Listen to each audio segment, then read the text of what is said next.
Hey, everybody. Welcome back to another edition of the Metal Command podcast. Tony here with you. Today, I am joined by Jack Starr, who has a really great album coming out in April called Out of the Darkness Part 2 on a new label and Brave Words Records. And welcome back again to the program. It's nice to talk to you again.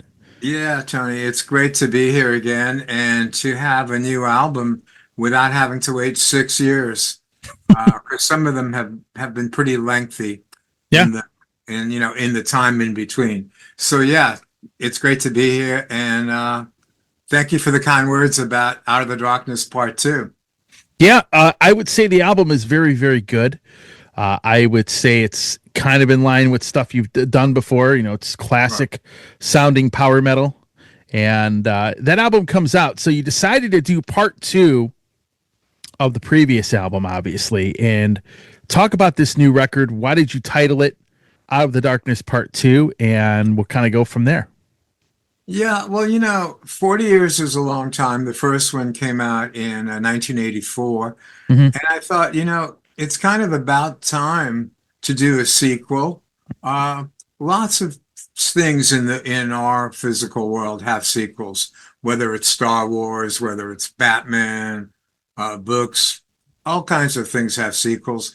And I just thought about it, and it's just kind of like a miracle that a person 40 years later is still playing the same kind of music and still around. Lots of things can happen in 40 years.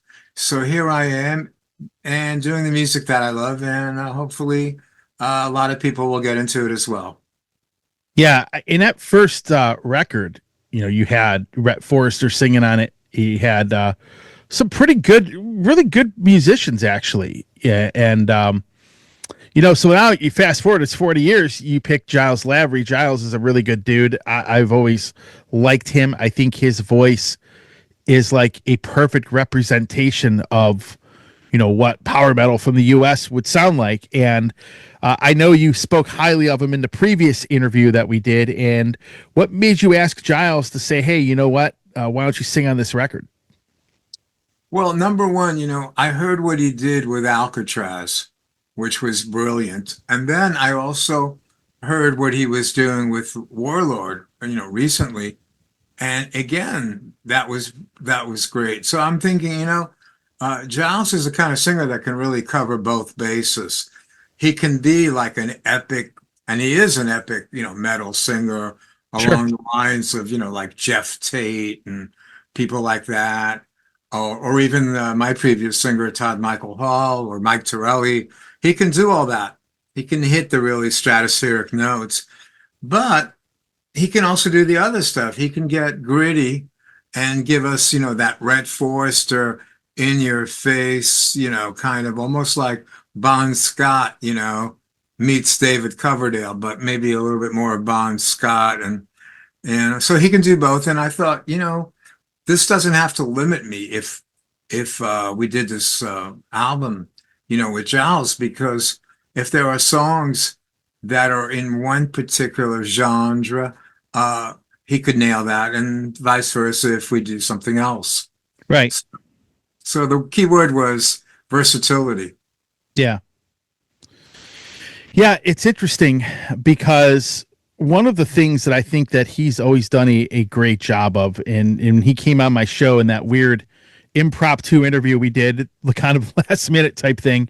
I talked about one of the things that I like about him is as a singer, he is able to take an idea or a melody and really kind of add something to it in any band he's ever been in. And I think he did a lot of that. When I heard, weirdly enough, I heard the single, but when I heard some of the other tracks, I was like, I could just feel that, and it really his voice and his way of doing things, I think, is a perfect match for your songwriting. And I think, and I think that it really resonated really well with me. Just the way he helped place some of the vocal melodies that you had probably come up for him and refined that. I think he did an outstanding job, and I think that is where there's a huge difference with him in the band, from that standpoint, as well as singing.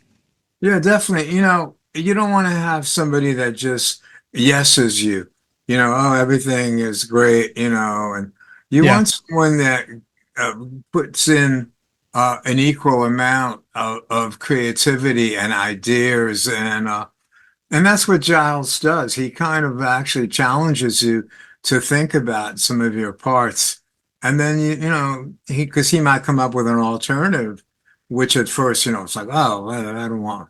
I don't Yeah. want to be messing with my baby. But then you listen to it and it's like, wait a minute, hey, he's onto something.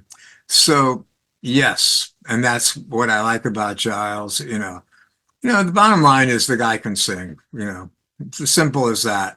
There's a lot of guys that have a lot of some of the prerequisites, like, they look good or they have good stage presence or they I don't know, or whatever. Giles can do all of that and he can sing.